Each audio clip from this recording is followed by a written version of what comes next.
Welcome to TNT episode 74, a Thursday show, very hungover version. We'll be straight up. Well, I will be. I'm very hungover, so that's going to be all over the episode. I'm sorry, but yeah, we're talking flicks. John Wick, Slumdog Millionaire. How you doing, Tones? I'm doing good. Not as hungover as you are. Really not Hungover and stoned. It's a weird combination. Yeah, you're just kind of like in that tired. And but then your brain is also just like racing, but your body's just dead. So you're just like, stop it. Yeah, it's like being like stuck in a coma almost. Yeah, it's just like they're not on the same page. Yeah, the body and the brain. It's just, can't get anything downfield. But anyway, so world famous segments, classic 4-pack, talking flicks, hybrid. Let's get right into these segments. Hit it, Taylor Hicks. All right. This is gonna fix me up. If a horse race win right now would fucking fix a lot of shit. So we both have trifectas, the same trifecta: 2, 6, 7, Laurel Park, race 4. So the 2 horse is 5-2, the 6 9-2, and the 7 9-1. The 7 also, jockey changed last minute, so risky, but you got to risk it to get the biscuit. Bruce Arians, like that. No risk it, no biscuit. All right. Let's get this on here, baby. And it is snowing out. It's like slushing, snowing, raining. They're running into the wind. It's muddy. It's sloppy track. Sloppy, yeah. Got to look for a mutter. And I think we got 3 mutters. We might, even though we didn't see the 7 because we were afraid we weren't going to get. They only showed 3 of the 6 horses. They showed the 6 horse for 3 minutes. Yeah, and I didn't listen to a word they said. All right, yeah. I mean, if you're going to spend that much time, focusing on the 6, he's got to be something. Yeah. I'm way ahead of you already started. Never enough time. Fast away from the game. Little speeds up and around side to second, and Misguided is on the chase from third. Jump for Sally to the inside. 2, 6, and 7 are running as a trio pack together. Look at this. They're working as a team. In the back. They can make a move. And Jump for Sally trying to get interested there from fourth, about 4.5 to close the end of the turn. 10 Oaks miss, and Colorado Class has to pick it up. 22.64. Gotta make a lot of fucking. Oh, come on, make a move. Come on. The 6 is the 6. You fucking asshole. Jump for Sally down inside in fourth, still trying to get in fourth now. 5. Come on. Come on, 6. Useless. Why would you show the 6 for the whole fucking 3 minutes? Never enough time. Sharp break for a long left to go. In front that wouldn't have mattered. From Little Bullet in second. The outside is Misguided. It followed by 10 Oaks Miss, and they're close to the Laurel line, and it's never enough time. Never enough time. And Julian Pimentel the score over 10 Oaks Miss, Little Bullet, then Misguided or Jump for Sally. Damn it. All right. $12 down the shitter. I got my ass kicked this weekend at the track. I'm upset. They did that on purpose. That was the old switcheroo they threw at us. Vegas is just like, just keep the camera on the 6 horse for like a good 10 minutes, and then people will just be like, all right, gotta bet it. That was like, we couldn't have been more wrong about our trifecta. The 2 showed up. He did his job, but oh well. All right. Let's go to our second segment here. It was all a dream. You had a couple dreams the other night. Yeah, so I'll start off with the first one, which wasn't really, there wasn't too much to it, but I was on the field at Yankee Stadium, and Paul O'Neill was just hitting like fly balls to us. We were just like shagging fly balls.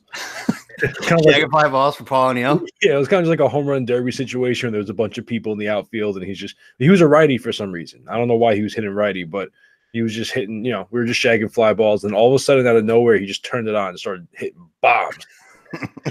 Just like upper decker, like everyone just standing there, and it was weird. Like the stadium was empty, and then as soon as he started hitting bombs, it was like playoff Yankee Stadium. The crowd was crazy.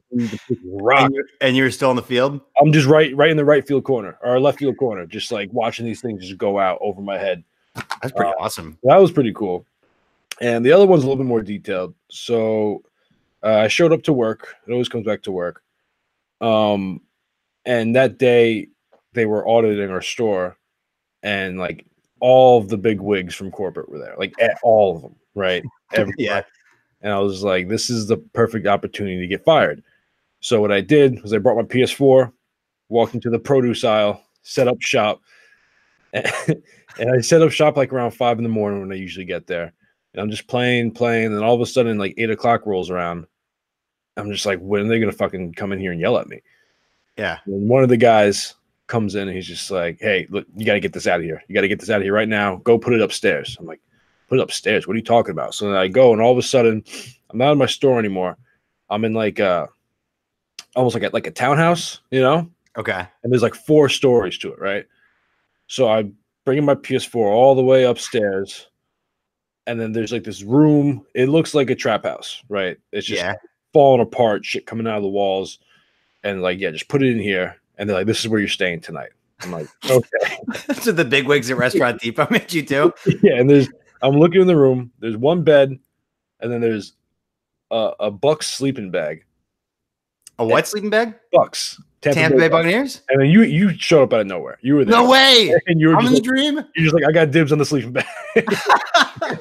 Yeah. And then everyone else just had to sleep on the floor. There was like 4 or 5 people that had to stay there. So I was like, all right, whatever. Then some other things happened that I don't really remember. And then I came up like 2, 3 in the morning to like go to bed. Wait. Hold on. Go back to when I called dibs on the sleeping bag. Okay. There are other people there? Who else is I have no idea who the other people were. How many other people were there? There was like between 4 and 7 people maybe that were supposed to stay in that room. And like I said, there was one bed, one sleeping bag, and then just like a dirty, filthy floor. And I called dibs on the sleeping bag. Sleeping bag. You're like, all right, well, he's the only Bucks fan in the world, so we'll give it to him. Oh, true. Yeah, that's okay.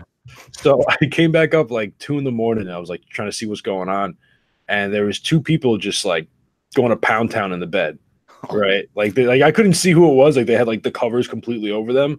Yeah. And then you were just in the corner in the sleeping bag, happy as a clam, just passed out. So that's about right.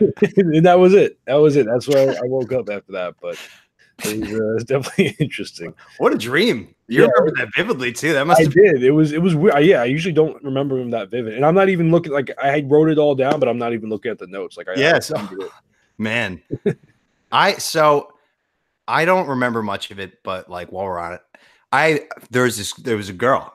Okay. Oh, okay. I know. I was like not gonna say it because it's gonna fucking cause a whole stir debate, right? But I could explain it. Okay. We're at this house, and like the hottest girl in the world, like to everybody, you know, it's like I don't know, Taylor Swift might as well be there. She was just like objectively hot. Yeah, everybody's just like that. She's like, oh my god, I can't believe she showed up. Yeah, and she started like, you know, hooking up with me. Not like immediately. She just started chatting at the storm.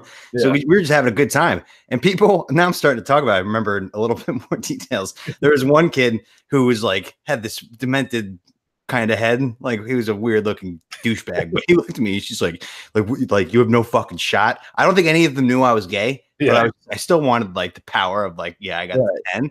So this kid's like giving me shit. I remember I told him, I was like, your face looks like you got hit with a baseball bat. Some kid in the background cracked up hysterically. And I was like, boom, boom, roasted. And then she had to leave soon. And she was like falling all over me. Mm-hmm. And like, it got like, I was like, oh my God, I like this girl. Yeah. What do I do? I'm stuck in the middle. Like, am I not gay? Like, is this what, like, who is she? And then, like she wanted to hook up, and I was like, no, you got to go. You got to get out of here.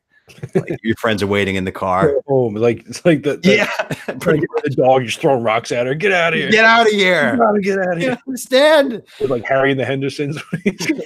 Yeah. Well, that scene was so sad. They took Bigfoot in, and he was their friend, and they had to send him back. And John Lithgow said, "Go on, get!" Bigfoot was so upset. But yeah, there was also a point where I think I was introducing her to my parents. I can't remember. It was at my house with my parents in the dream. I can't remember if she was there, but yeah, like, gotcha. So that was crazy dream. Well, maybe you're a little bi. Who knows? Maybe right. For the right girl. Maybe you got like, she's a perfect 10, and she kind of looks like maybe. Did she look like a guy at all? No, no.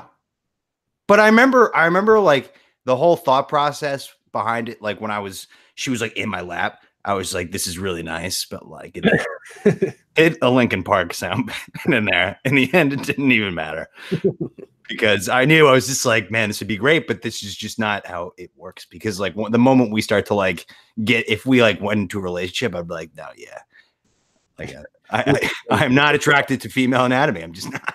You don't have the right, you don't have the right equipment. Yeah, right. It's like, it was just the like, imagine this. Imagine I took home this broad in front of everybody. It's like, you guys suck at this. It would be a nice flex for sure. Yeah, right. That was like the whole point. Yeah. You have to spit on her back. Yeah. So what, you got anything else, or is that it? That's pretty much. I'm trying to. There was another one, but I can't really remember it, so won't even get into it. But yeah, crazy couple of dreams there. Yeah, it's wild. Dibs in the sleeping bag. All right, let's go to our third segment here. Tales of Career Past. What a throwback. Yeah, it's been a while. I'm gonna go first in this one. Go ahead. I'm gonna throw it back to my first ever loop as a caddy. It just popped in my brain before. Manny Martins. Okay. So Manny Martins, what a guy. I'm 13 and Caddy Masters is like, all right, yeah, you're caddying for Manny Martins. That's before you could double bag and everything. You just had to carry one bag and you're responsible for one guy. Manny Martins was like brand new to the club and he's just like a whimsy guy. He like walks 1,000,000 miles an hour. He talks 1,000,000 miles an hour. He's like Manny Martins, crazy. Is he like someone I should know, or he's just like? No, it's just a funny name. Like he's an insane character. I thought he was like somewhat famous from the way you were saying his name, but okay, go ahead. He's famous as if you were talking to caddies, yeah, like he was. Yeah. Manny Martins, what a solid loop, So he's like, he knows it's my first loop. Couldn't be a better guy. He's just like real fast, like I was saying. He kind of sounds like the Martians from Mars Attacks, like the yap. Yeah, just like flying. So I did an incredible job. Like we're on the 8th inning, basically, and I got like a complete game shutout going, and it's great. He's got this putt for like 14 feet away, and I was on fire reading his putts all day. So I get down, and he's like, "Is it left edge?" And I was just like, "You know what, Mr. Martins, it's right edge." Goes with the read, drills it, and before it even goes in, he just turns around and points across the green right to me, just like throws the point. And he's just like, "That's my caddy." I went back and like he gave me like $60 for the bag, cash. Walked out, and like every time from that point on, Manny Martins was in, requested me. Manny Martins. I think he left him. He left like 3 months later. The club. So like it was just a flash in the pan. The brightest stars burn the quickest. Right? Yep. Shout out. Yep. And I've told the story with Lee Shelley when we went on the 8th flight championship run. Lee Shelley took over for Manny Martins, carrying one putter. Shout out Lee Shelley. Shout out Lee Shelley. Yeah. So that's that. What about you? All right. So this was when I was working in the pizza restaurant. I wasn't actually working on this particular day, but I showed up on my day off. We were all just kind of drinking, hanging out, and there was a basketball hoop in the back. Like, it was kind of slow. It was like a short hoop, so we'd fuck around. We tried to do dunks, like play horse and shit. And I was pretty drunk, and the way it was set up was the hoop was like right on the edge of like a curb. Yeah. So there was the curb there, and the guy that owned the place, he was building his own like boat. Like he was building the boat. He was building his own boat, like a small. What, does he know his arc? Who like builds a boat? Like motorboat. I know. Like I was like you really trust a boat that you build to go out on the water? He's like, yeah, of course. If you're gonna build a boat, I'm sure you have to know what you're doing. Just go at it. I don't know if he ever finished it. It was back there for months. So he never I never seen him work on it. I'm gonna go build a boat. But basically, what happened was there was so the boat was there, and it had it was attached like a hitch that you would attach to the back of a truck. Yeah. And so, like I said, I was drunk. I went up for a dunk. I think it was like a 360 windmill or something. And the way I landed, my foot landed like halfway on the curb, and I was like facing towards the curb. So I kind of lost balance, and I fell back, and I hit the back of my head on the hip, and I was just gushing blood. Oh my God. It wasn't like a deep cut, but it was like, your head like bleeds a lot. You see like UFC fights cut their forehead, it bleeds a lot. So it was just like bleeding all over the place. And like I didn't even, like I said, I was so drunk I didn't even like pay attention. So they kind of got like a bunch of paper towels and like taped it around my head with like saran wrap and stuff. Yeah, I just woke up the next morning with like a bloodstained pillow and this like, oh man, like hat of saran wrap and paper towels and duct tape. I was like, what the fuck happened? And then my roommates actually showed me videos of me just like stumbling around the apartment, like bloody head. You know you're wasted when somebody pulls out the camera to just yeah. next morning.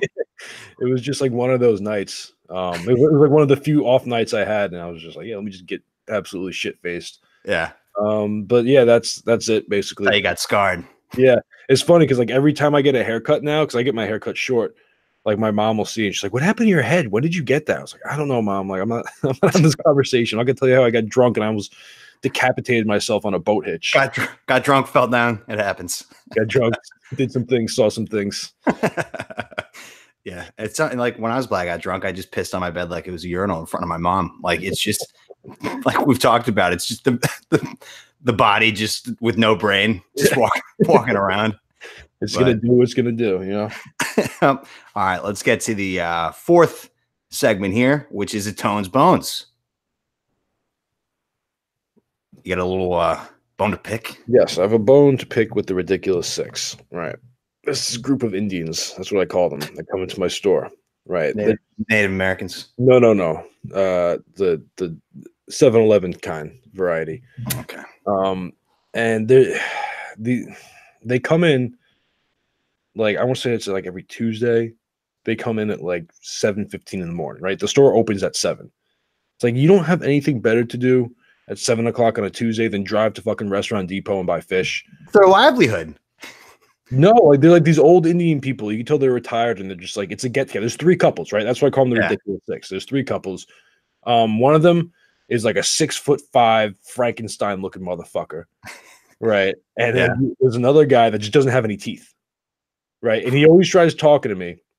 And this goes back to the same thing with the Asian lady that comes in. Wait, does the guy with no teeth have really bad breath? I don't get close enough. I definitely don't get close enough to these fucking people. Okay. But it goes back to the same thing with the Asian lady. They're always trying to like get smaller, different versions of the fish, like in different bags or different weight tags. You know, you're only supposed to have one weight tag for each kind of fish. Yeah. I try to tell them that, but they don't fucking speak. Like they don't understand what I'm saying. So I have to end up like yelling at these people. And the guy with no teeth, he's like, he does like this weird, like, I don't know what the fuck he's saying. Like he just speaks gibberish, and he tries. Back in my day, salmon only cost $1. He tries to like argue with me. He's like, I don't know what the fuck you're saying, man. And so one day they came in and they were asking for salmon, and the truck didn't show up. I was like, I don't have any salmon, and the guy didn't believe me. So come on, where's the salmon? I look across the way, and there's the Frankenstein dude just grilling me, across the store, just looking like with this. I don't know if he was actually looking at me, but he was like looking in my. It looked like he was, staring me down. And I just like, what the fuck? Where you hiding the salmon, pal? Huh? Where's your secret stash? And I just yelled across. I was like, what the fuck do you want? I just yelled at him, and he didn't like do anything. So I guess he wasn't looking at me. I don't know, but it looked like he was grilling me. He's like, this motherfucker's hiding the salmon. Yeah. It's like, why would I hide it? Like, it's ridiculous how often that happens to you. Like, it's just like all these customers like, nah, seriously, where's the salmon? I don't know what to tell you. Like, why would I hide it? It's my job to sell it. Why would I not sell it to you if I had it? We don't have it. Like, what don't you get? I'm sorry. Yeah, like I would rather just give it to you than have this fucking conversation with you. Like I don't want to talk to you any more than I have to. So if I had it, I would just give it to you. They don't just like they think I'm hiding it from them. What do you mean? There's no salmon.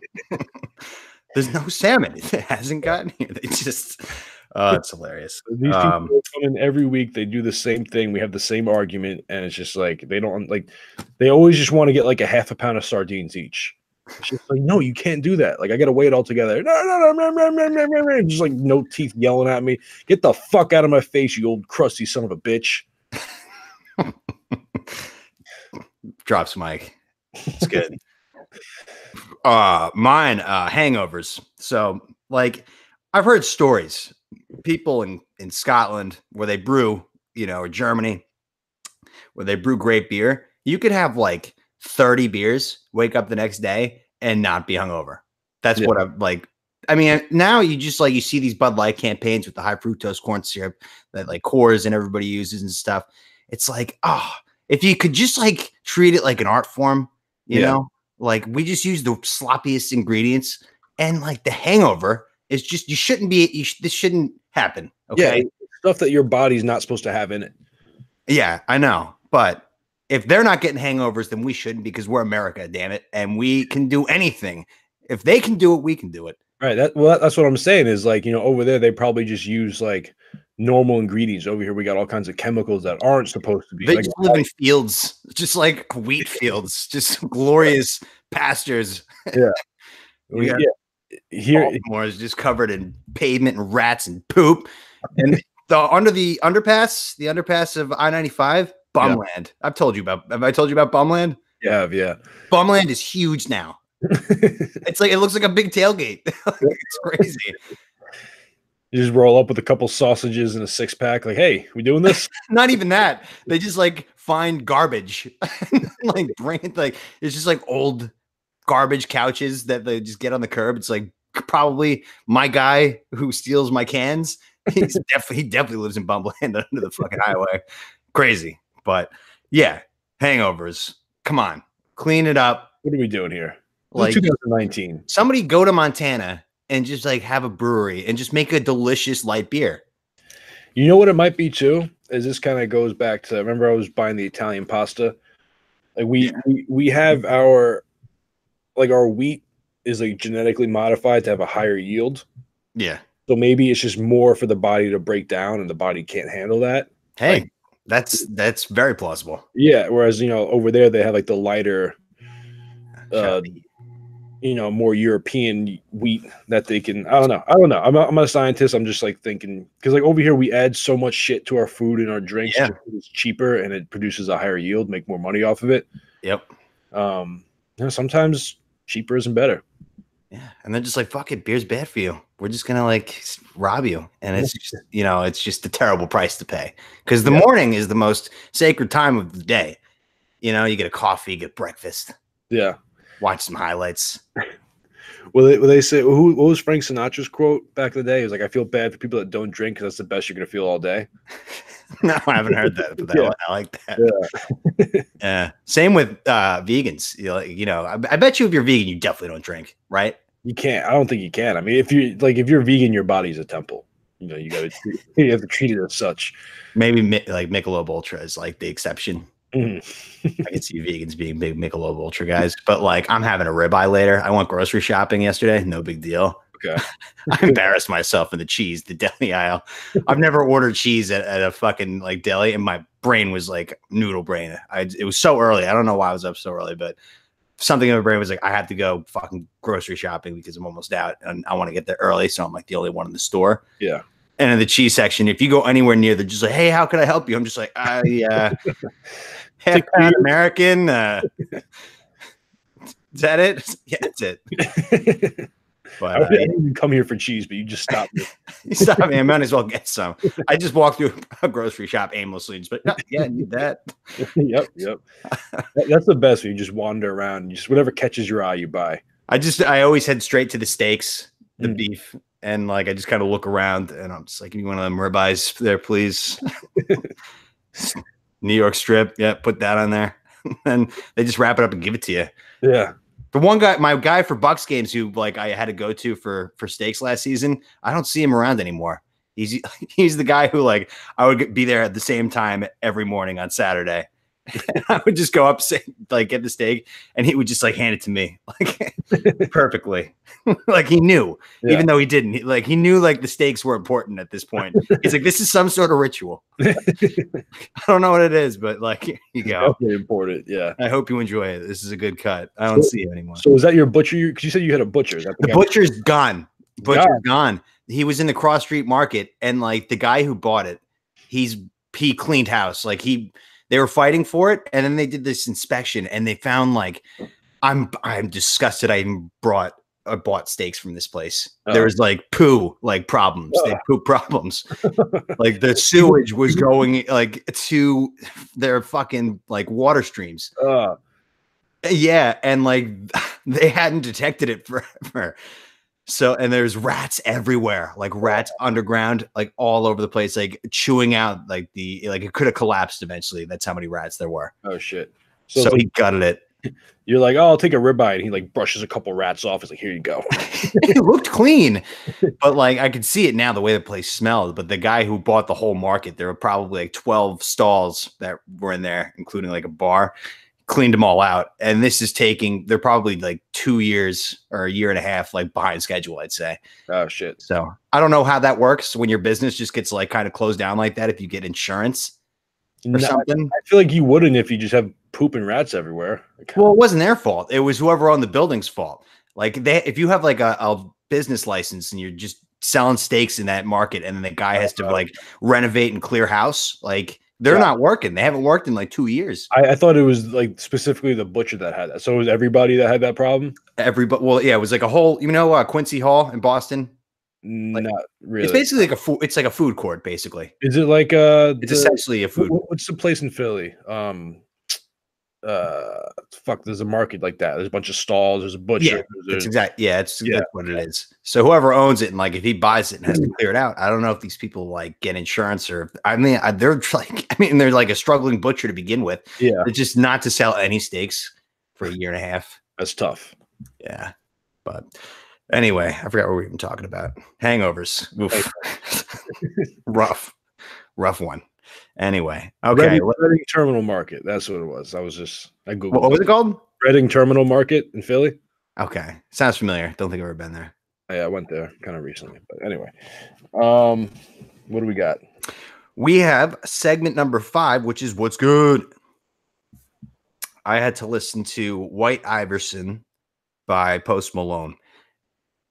So I've seen him perform live. He does have a very good voice, even though his like records, it's clearly auto-tune. Wish he would do a little less of that. But I just was listening to it before, and I was just like, I just hate where everything's going. And I just realized that I'm a bitter man about rock and roll being dead, because it's dead. It died. Like I was like rock and roll is dead denier for like so long. But I realized like it's just like Metallica's still going, but they're not new. There's nothing like that anymore. Where like a Motley Crue, like the documentary is coming up. It's like literally dead. You're making the documentaries now. People are doing their farewell tours. Like what happens when Metallica stops touring? And like Kiss is doing their farewell tour. Fucking Aerosmith is doing one more. Ozzy's done. He's doing like 2 more Ozfests. It's just there's nothing left. But anyway, it's gonna go the way of swing music or jazz. It's not like bands. It's like individuals who just like blow up on social media and like just people worship them. It's just that worshiping is in the wrong place. For sure. No, there's definitely a lot of that. But this song in particular, this is the first Post Malone song I ever heard. And the thing that like caught my eye was like the music video is him in a desert wearing like a white suit, and then there's like someone in a white Bentley just doing donuts around him. Yeah. It's just like dust everywhere. He's got like his hair all like cornrows and stuff, and like he's just like singing this song. So I don't know. That video kind of caught my eye, and this because like I'd never really heard anyone with his kind of style before this. I'm like, huh. Yeah. Interesting. It is definitely different. He's got like a Bieber voice, but with like a Jay-Z attitude. Yeah. But he's very relaxed. Cool guy. I want to grab a beer with him kind of guy. Yeah, absolutely. But yeah, it's there's not a whole lot to the song. I just like it. And I got a few lyrics. Okay. Here. Saucin', I'm saucing on you. Thought that was great. Yeah. That was really great. You as a sauce man, it's love big time sauce guy. Sauce man. And another one here, bitch, I'm saucing. I do this often. Don't be talking. Saucing, I'm saucing you. But yeah, I like that. I kind of want to start sauce. Is he saucing on you, jizzing on you? Is that what that means? No, I think it's just like kind of like a flex / like I don't really give a fuck. Like in my dream when I almost hooked up with the 10, like I was saucing. Yeah, I guess you could say that around it. It also has a little bit to do with like showing off. Like let's say you got some nice watches, you got a nice suit on, or whatever. Just like saucing. Okay, I'm gonna use that. I'm gonna totally use that. I'm implementing that into my fucking vocabulary.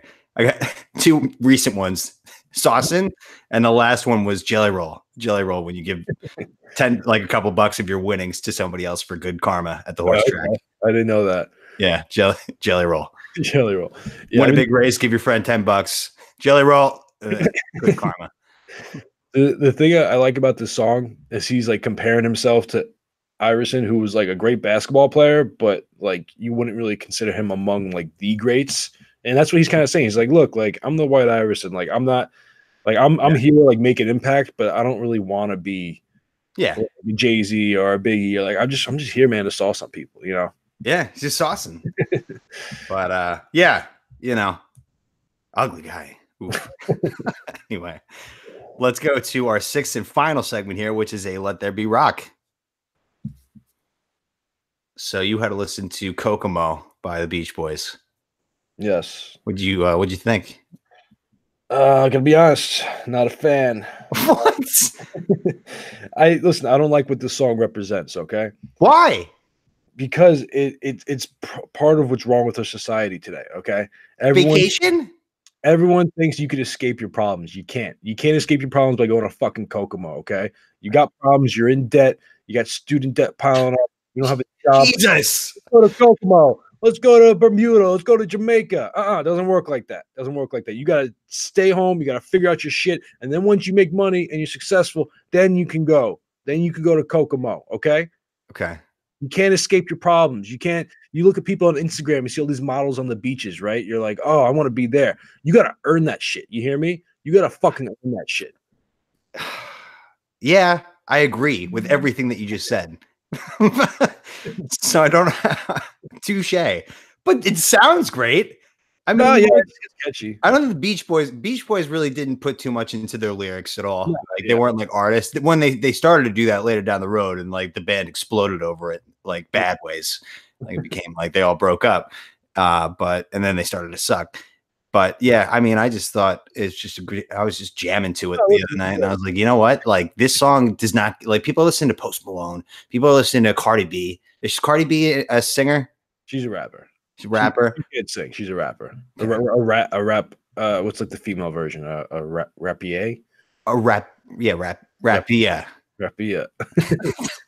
A rapia. Rapia. Yeah, female rapper. She's definitely a rapper. Cardi B is my queen. Okay, you leave her out of this. She's a good rapper, but you know, like point I'm trying to make is that more people should be talking about how Kokomo by the Beach Boys is like still available to listen to and enjoy. Okay, like don't forget about the fucking Beach Boys, everybody. They're incredible. Yeah, you know? No, it was like listen, if you're on the beach and you have the song on, I get it, but like it's cold here. It just snowed the other night. I think Restaurant Depot killed your imagination. It killed everything. A lot of things, you know. Killed all the joy of my life, my dreams, my hopes. Yeah, but no, I mean I mean, I don't know. I heard it and it just pissed me off. I was just like you can't just like go, let's just go to the beach for a while. Let's just go to Kokomo and just fucking stay by the beach for a couple weeks. It doesn't work like that. You can't just do that. You can. Not if you want to keep a job and keep your livelihood going. Like, how are you supposed to live once you stay down on the beach and you lose a job? Like, okay, I guess I'm stuck here. Maybe. Well, I mean like, I didn't know that the fucking song was about how we should just forget our troubles and go to Aruba, Jamaica. Yeah. I thought they were just talking about like, let's just go there in general, like a vacation. Yeah. Like I don't have any of these problems. Yeah, no, basically what he's saying, which I don't hate the idea of if you have unlimited means, but just like going there with a girl and just like getting to know her. And they're like, he's saying, oh, we could perfect our chemistry and all this stuff. In like the bedroom. Yeah, it's a little afternoon delight they were talking about. So yeah, I don't hate the idea of that, but it's like, for someone like me, I can't just disappear to the beach for a month. Like it doesn't work like that. I'll have to end up like Paul Rudd in Forgetting Sarah Marshall and just become a beach bum and teach. It does always blow my mind how people have money to go on vacation, like legit. Like one of these trips. Yeah. It's like very expensive to do that. Yeah. It's not cheap. I mean, that's why you only go on like 1 or 2 a year. You save up and then you spend all of it on vacations. That's what I'm saying. Like I could afford like a trip to Florida for like one day with airfare, hotel, and then like the vacation after that, you're Yeah. $500 in the hole. Oh, at least from travel. Like before you even get to Florida. Yeah, For no, one day. yeah, no, that's what I'm saying is like, you know, they're telling you, oh, go to the beach, go have some fun. Yeah, whatever. Yeah, sure, it's great for that week or however long you go, but then you come It's back. unrealistic. Yeah, thank you. That's what I'm saying. Okay. That's what I'm saying. Like, you see where I'm coming from? Like, if everyone went and took a vacation to Kokomo, first of all, Kokomo would be way too crowded. Where is Kokomo? See, like that's how poor I am. I don't even think about going to these places. I think they said it was off the Keys somewhere in Florida. I don't know. That's what the song said, I think. But he was saying like Aruba, Jamaica. Oh, I want to take you, but no, fuck that. Let's go to Kokomo. Yeah. It's like that's where we want to go. So we can take it slow. Brian, that's the. I mean, like the singing. It's the acapella, not the acapella. It's the group, the showmanship of like, you know, what's a group of guys like the Jersey Boys who sings called? Oh, not a boy band, but no, fuck.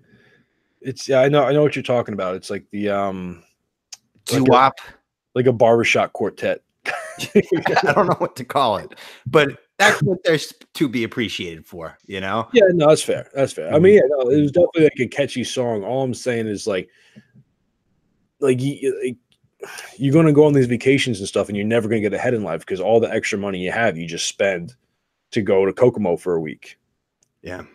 You know? Bad idea. Just save that. Save up for a couple of years, and then you can go to fucking with wherever you want with like money saved up that time you decided not to go to Aruba, Jamaica. Yeah. Okay. But okay.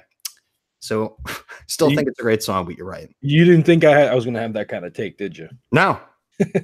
I did not. But anyway, let's get to our classic 4-pack Talking Flicks hybrid. I gotta piss again. Okay. Hangover piss. It might take like 2 minutes. We could take it slow. Aruba, Jamaica. Ooh, I wanna take you, mama, na na na. Come on, baby, mama.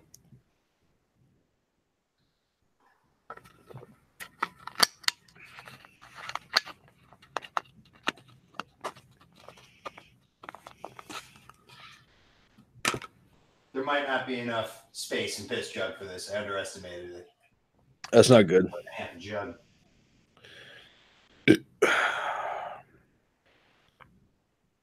You gotta suck it up.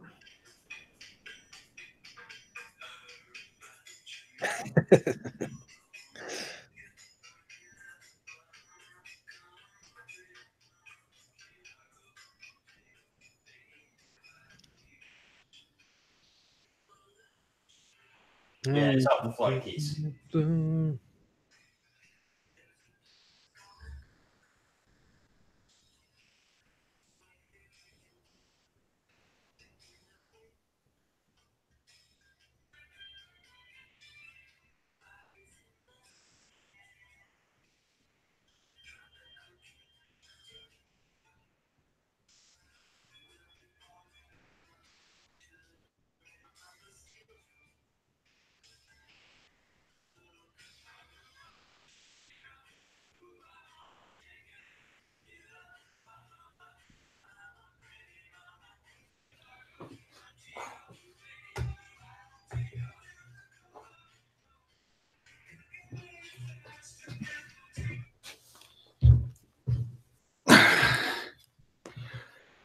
Oh, God, that felt like $1 million. Okay.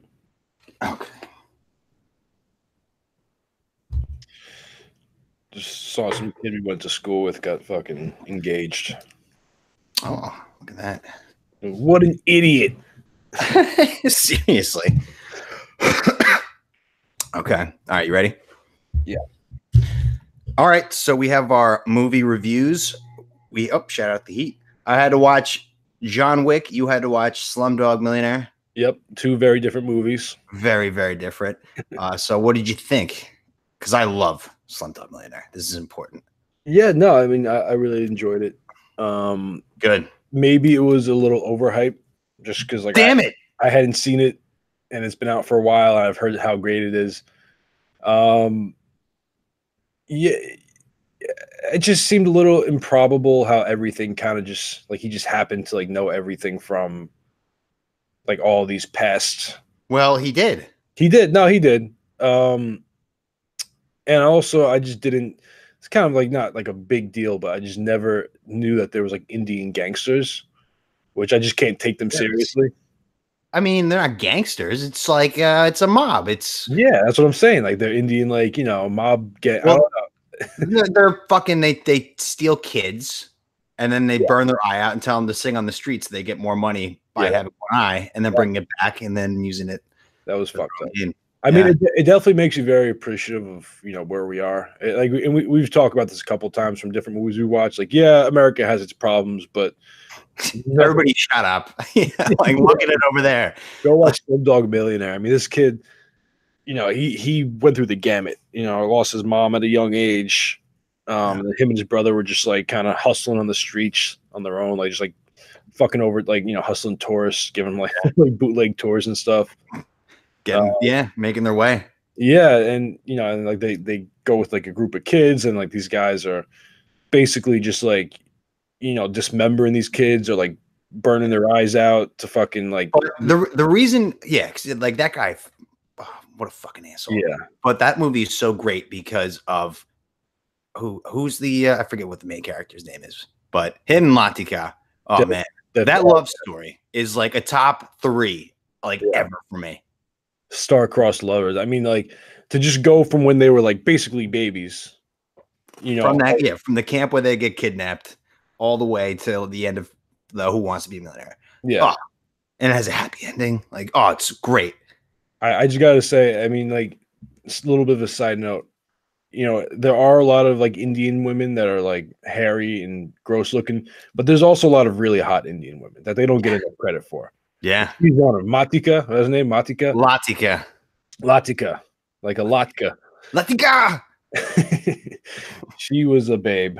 And I don't understand how you thought Dev Patel was better looking in this than he was in Lion. I mean, because I don't like long hair. But like I'm on the record with that. I understand, but even still, I mean, I'm capable of having this conversation with you about. You look like a nice kid who grew up to be a fucking hippie. Okay, whatever. I listen. These are my preferences. Okay, you're not gonna tell me what a good-looking guy is. All right, this is what I do. You're right. I forgot you were a card-carrying member of NAMBLA. Okay. Whoa, 18 or over. Jeez. Yeah, but I mean, like, it's just long hair. Get it on my face. All right. Okay. No, but it was It was very well done. The Who Wants to Be a Millionaire, how it went back and forth between the stories, and it was able to show his crazy path. And it was so crazy that they actually they arrested him, interrogated him, and they thought he was like being fed the answer somehow. That was a great side plot. How he's just the whole time he's just like explaining how he did it to the cops. Yeah. I fucking love that movie. It's a top 7 movie of all time. Yeah. And the host was a real dick. Fuck that guy. I know. He tried feeding him the wrong answer. He had some Hollywood America attitude in him. Yeah. He had his like, this is my show. Like the diamond stud earrings, like the slick back hair, and like the perfect. Yeah, it's like the announcer from Angels in the Outfield. Fuck Wilder. Yeah, exactly. It's a real dick. But he ended up winning the money, getting the girl. Yeah. His brother finally redeemed himself. His brother's a real scumbag. Brother fucked him over so many times. Yeah. But he ended up, killing the guy that was pretty much holding Latika hostage. Yeah, who was holding on to all the Latkas. But yeah, so he kind of redeemed. I thought it was a pretty boss way to go. He just like in a bathtub full of cash, just like guns. Yep. Shoots them and then just like accepts the fucking Willem Dafoe platoon shots. Yeah. Yeah. But how many sticks? Sticks. I'm gonna go 8.2. 8.2. So that's good. Like I said, I was my hopes were set a little high for it, just from everything I've heard. But it was still a very good movie. I enjoyed it. Yeah. We should go back and listen to, because like I don't know why I should have been documenting our sticks of dynamite for all the movies we've rated, like, just so that way we know like who's on top. Where we're at, yeah. I'll think do that one day. the best you get was either Perks or Love Simon, maybe. I think Perks was the top. I think Perks was the top. I think you're right. Yeah, and then I forget what's the number one I get. No, you know what? I think Exorcist 3 might have been the best one that you gave. Really? Maybe. I don't remember. That was the first one we ever did. Oh, yeah, that was the first one we did. So maybe that score was a little. I've given you too many high ones, so I can't remember. I just remember the ones that sucked more than the ones that were good. Yeah. Like I remember fucking Ballad of Buster Scruggs being the fucking worst. That one sucked. I was rooting so hard against that movie in the Oscars. It was up for like one award. I was like, I swear to God, if this one wins, I'm gonna be fucking pissed. The movie sucked ass. Yeah. Evil Dead sucked. The Mother was really good. Mother was a 0.0. Worst movie I've ever seen. Replace Seabiscuit. Yeah. Yeah, I remember the bad ones. Don't remember the good ones. All right, new movie assignments. Wait, you didn't do John Wick? Oh, I'm sorry. I'm an idiot. John Wick. What a good movie. Actually, I watched it this morning. I was going to watch it yesterday, but I was too bummed that I had to make plans for the afternoon. And I was like, fuck it. Like, I'm not going to be able to pay attention. I'm too stressed. I hate when I get plans out of nowhere. I'm just like, what do I do? When do I get ready? Like this and that. But yeah, so it was, I could see like, because when it first came out, I remember it looked like it was just going to be a shitty action movie. And then like it was critically acclaimed out of nowhere. And people were like, oh, you should really see it. So you knew like there's got to be something different about it to like make it that great. It was interesting. It was just like it was like Fight Club for assassins. Yeah. And John Wick is Tom Brady in retirement. And somebody kills his dog that his dying wife sent him before she passed. Yeah. And so he's got good reason. The dog was adorable too, obviously. Oh, yeah. And then fucking Reek, fucking idiot. Just like he did in Winterfell. Yep. Come in and just fucking be an asshole, be a total dick. He wanted to buy Keanu Reeves' car. They're at a gas station. He's like, how much is this car? And Keanu Reeves is like, it's not for sale. I love this car. Yeah. And Reek was just like, everything has a price tag.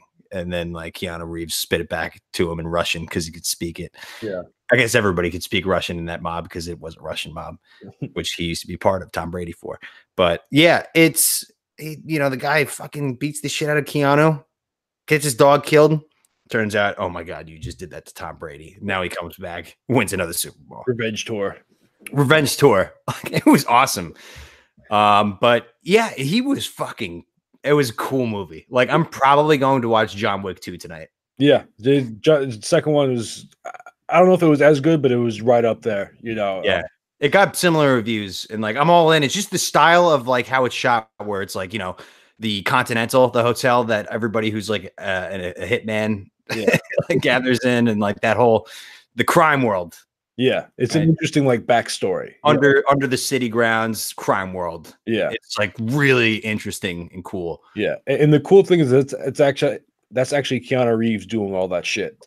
Like, I can tell. Yeah, there's a video of him like I guess training at like a shooting range, and he just like he's legitimate like a deadly weapon. Like that's incredible. I actually didn't know that. Yeah, I'll send you a video later. But he's just like he's got like an assault rifle, and he's like popping around corners, and he runs out of ammo, and he pulls out the pistol, and he's like doing all this like crazy angles and shit. Like it's like basically kung fu with guns. Yeah, the way he does it, it's like.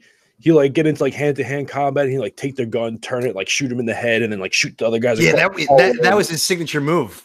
Like real quick, get it under, boom, like right in the head. It was so cool. Excuse me, but Reek was like a dick the whole time, just like a little rich boy of the dad of the fucking mob, the Russian mob, and he sucked.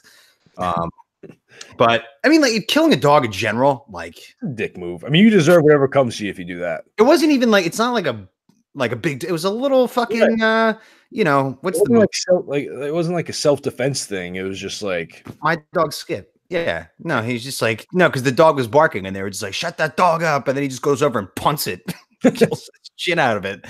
Fucking asshole. I was watching that. I knew it was coming because it's like part of the plot, and I was just like, fuck, this is still really hard to watch. Like you can't get yourself like ready to see that happen, and like they made it very sad. Yeah. But like it was just so cool seeing like Like, because they open up like the first 30 minutes of the movie is just like Keanu Reeves, just like a normal guy. Yeah. What is he, like a retired cop? Is he like No, he's a retired assassin. But he's like a retired, like the greatest assassin of all time. Yeah. Like who you just did that to. That's a really cool way to fucking do the movie. It's so funny when like the first like big fight happens in his house or whatever, and the cop shows up. He's like, "Hey, John." Yeah, come out of I don't. That was a question I was gonna have. Like, I didn't get that. How like the outside world, because like I mean, they're in the like the streets of New York, like having gunfights. Yeah, and like it happens to be quiet, but trucks are still going by and stuff like that. Is it just like? Yeah, it's I don't know. They kind of just overlooked that. I mean, it's like it's a big overlook. I thought it was like so over. I mean, it's such an over the top movie that it's just like, you know, maybe we skip over a few details here. I believe in like the great, like the best picture award, like it had that substance. So like I just figured that like the cops, maybe they have like blackmail on them, and like the cops like leave that group alone. I think it's a crime mob.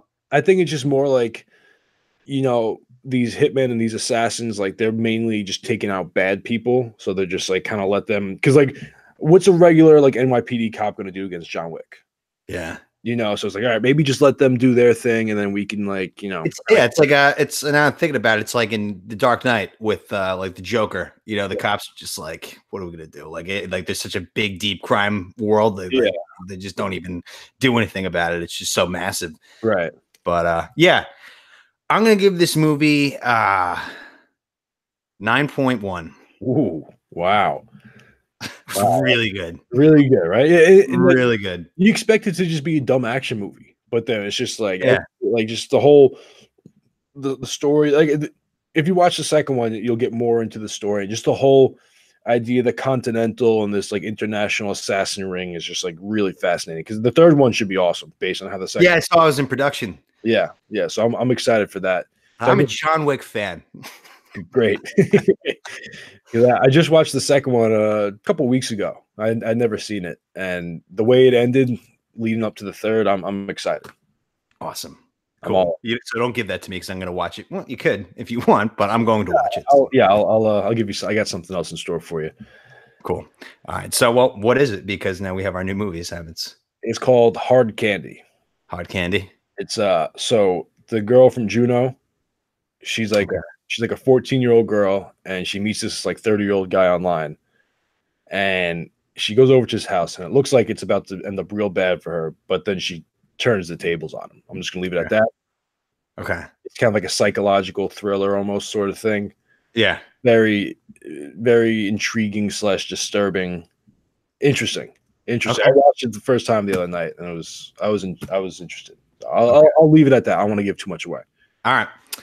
I didn't write anything down, so I'm thinking. There's a movie that I haven't seen, but I really want to see it, but it could easily be terrible. Okay. So I'm going to give it to you before I watch it, and then you could tell me if it's worth watching. Not exactly how this usually works, but okay. Not at all. Yeah. But like, this is a serious thing. Like, I want to see it, but I also don't want to waste my time on it. But it really caught my eye. I'm going to waste my time on it. Yes. That's exactly what I'm doing.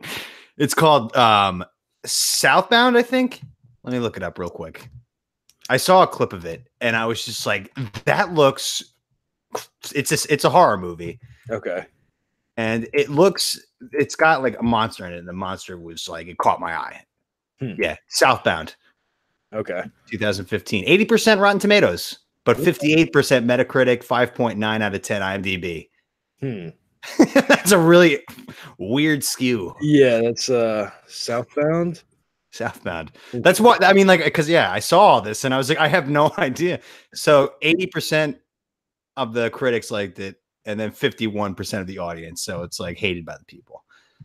We'll see. I'll give it a shot. You gotta watch it and let me know. I'll give it a shot. Oh, it's on Hulu. Awesome. Okay. Awesome. All right. Yeah. All right. So I'll let you know how it is. Thanks. Appreciate it. And we're gonna have to do a review where you don't spoil it. You just gotta tell me why it's worth watching or not. Yeah. If it's not worth watching, you could spoil it. Okay. Right. But it can't be in the middle. You know, because it does. I saw a clip from it on Instagram. It was just up because I follow this like horror movie thing based on what your cousin follows. Yeah. And like they post clips like all the time from just like classic horror movies. And the clip they showed from that movie, I watched like a couple of times. It was just like, this looks scary. You know, for the most part, most horror movies don't do very well like review wise. Critically. Yeah, I agree. It's rare you see that. So but that's a weird skew. So like we honestly have no idea if it's good or bad. I'm intrigued. I'll let you know. I'll report back. Okay. All right. So let's get to the 4-pack here. Question number 1. Who wins in a fight? John Wick versus Jason Bourne? John Wick.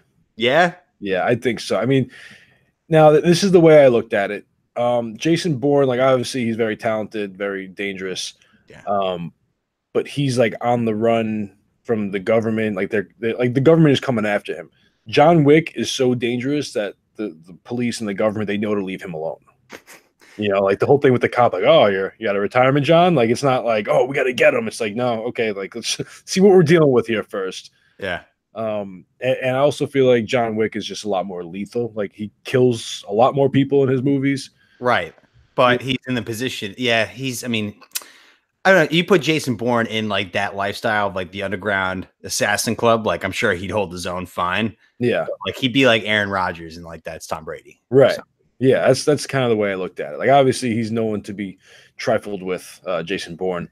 Yeah, but he's also. But Bourne is like, he can kick some fucking ass because I don't know. Like, I just put fight. I didn't specify if we're like including guns or if this. Like, I was kind of thinking of it as just a fist fight.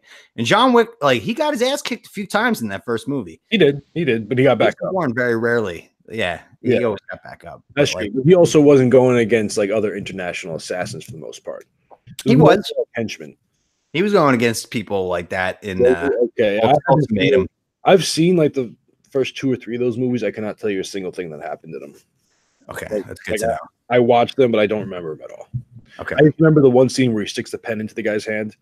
Yeah, I mean that's just he's like technical like this. Yeah, like John with his karate, basically. He's trained to kill. Yeah, for sure. Just like this. But okay, I'm gonna go Jason Bourne. Okay. I'm gonna go Bourne, just based on what I saw with the hand-to-hand combat. But when it comes to weapons, I mean, yeah, you got to go fucking John Wick. Yeah. So, yeah. I mean, if there's no weapons involved, yeah, it's a lot more even. But I just feel like if John Wick finds his way around the gun, like that's it, it's done. Yeah. Like he's automatic headshot 100 times out of 100. Yeah. Yeah. It's it would be a good fight, fist fight, but yeah, you got to give it to John Wick when it comes to the weapons. Yeah. All right. Question 2. What is the best assassin movie of all time? I got to go with Leon the Professional. Yeah. Yeah. Is that what you went with? Yes, I did. Okay. Yeah, I was barely over John Wick though. Yeah, no, I mean it's close, but Leon, I don't know, there's something about him. But yeah, I was trying to think. There's not a whole lot of assassin movies. I even tried Googling it, and most of them were just like these old Japanese movies I never heard of. Yeah, when it came to assassins, but I mean, I guess that they had Kill Bill on there. Yeah, I know you're not a fan of Kill Bill. I didn't like it. Yeah, but I got to go Leon. Yeah, that was a bad question. It's my fault. Mailed it in, hungover shit. That was just my brain just being like, fuck you. All right. Next question. Which movie character is the last person you want to have pissed off at you? The Hulk. Oh, true. That is the answer. Who did you have? I have Mr. Larson from Happy Gilmore. Here I am thinking you're gonna go John Wick or Liam Neeson from Taken. Like, no. Yeah. I was thinking about that one, and then I was like, oh, Mr. Larson, like he had a bad temper. He was a big fucking dude.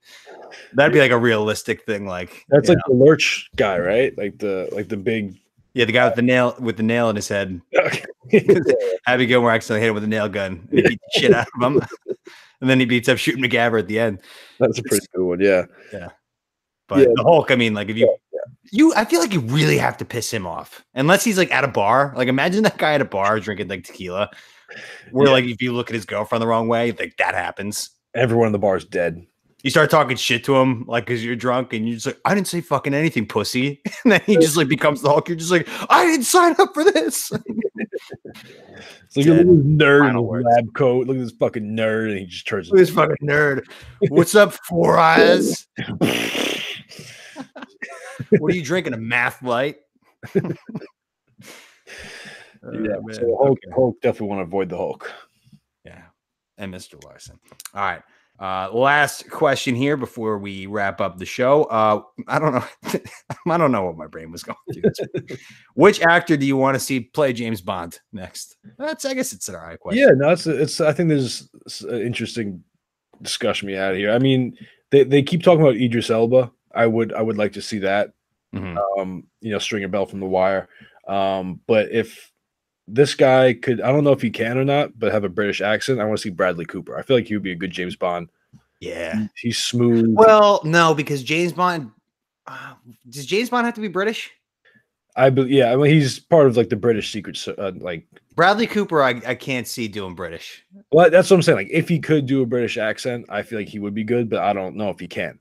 But other than that, I was thinking maybe Jon Snow, Kit Harington. Oh, he might be a good one. He'd have to bulk up a little bit, I think, because he's a little bit boyish from his character in Game of Thrones. But I think he could play a good one, or even Rob Stark. I feel Rob Stark would be incredible. Would be a good one. He was actually in a Netflix show, The Bodyguard. Wait, I take it back. What? Not Rob. I was thinking Ned. Oh no, he was the bad guy in GoldenEye. Oh. So he can't. He's a red. No. He's a little old too. That wouldn't work. Yeah. He's a little old. But Rob Stark, I think, would be good. I mean, especially if you see him in this. I haven't watched it, but I saw the trailer for The Bodyguard. He's like a Secret Service for like the British Prime Minister, and he ends up like sleeping with her or whatever. But he got yoked up. He's like pretty big for that. Nice. So yeah, I could see either one of them doing it, or even Tyrion, if he what. If you want to go like the comedic route. No, Tyrion does slay chicks, but like it's different though. He can't like naturally do I know that I was joking about that, but who do you got? I have Sean Astin. Tyrion is a better pick than Sean Astin. I didn't write anything down. I just that was just staring in my head. I totally forgot to answer the 4-pack. Sean Astin, yeah, no, I don't think so. Dennis Quaid, maybe 20 years ago, but like you gotta have like a young James Bond. Like you can't have like a 60-year-old guy playing James Bond. I feel like James Bond is like a 40-year-old, 45-year-old guy. He's like 30 to 40 range. I think I mean my brain goes right to Pierce Brosnan. That's what I'm thinking. Yeah, well now he's old as shit, but back then he was like in his mid-30s. Well, yeah, all right. No, he looked like he was at least 40. Maybe, but he was like a young 40. Like there's a hard 40 that you could look, but he was like a soft 40. Yeah. Well, Sean Astin, Dennis Quaid. What about Chris Pratt? You think Chris Pratt could? That'd be a funny one. I'm trying to think of like I want James Bond to be a vet, like Harrison Ford, like now, like today's Harrison Ford, 84-year-old Harrison Ford. Planes, just well, he's Indiana Jones, so that can't happen. Yeah, that's true. I mean, we could bring Sean Connery back. Tom Cruise, yeah, he could be. George Clooney would be a good Bond. Clooney would be a great Bond. I can't believe that doesn't exist. How does Clooney James Bond not exist? I guess Pierce Brosnan won the part. Yeah, I mean he was that for a while, and then Daniel Craig. You gotta have the British accent though. So I don't know if Clooney can rock the British accent. I mean, he's a great actor, but not everyone could do an accent like that. They should just make it 008 and just make it American. Yeah. What about Ryan Gosling? You think he could pull it off? Absolutely. You're kidding me. Ryan Reynolds. Ryan Reynolds is more. Maybe I could see him doing it. Chris Pine. How about Chris Pine? No. Yeah. Dude from what was it? Star Trek. High Water. Oh yeah, High Water. Yeah. I can see him doing that. Liam Hemsworth, the guy that played Thor. Liam Neeson. How about that? Yeah. Liam Neeson. Neeson would be good. He's already like done that role, right? Like the Taken, the No. James Bond's different. It's Austin Powers, but serious. It's just it's fucking babes. Yeah, like Neeson's he's like Barry Glazer, always in it for vengeance, like Strictly Business, like chicks if they are there, maybe, but like part of like the job as James Bond is to slay pussy. Like it's like part of the deal. There's always a hot babe, and then he's just got to slay that pussy while also like going into high stakes gambling game and just like undercover. Yeah. Here's a real question: when are they gonna have a gay James Bond? Oh God, can't happen. Well, instead of James Bond, it's That's James a total rewrite. That's like way different. Yeah, that's I like, mean, I'd love it. You know, like the new Ghostbusters, like Ocean's 8. Like they're just like, oh, let's just take. if they made a gay James Bond, I would Yeah. be fired up personally. But like, I'm a man who respects, like, you know, it's James Bond. Yeah, You can't just like that's grandfathered into everybody's like, you know, whatever.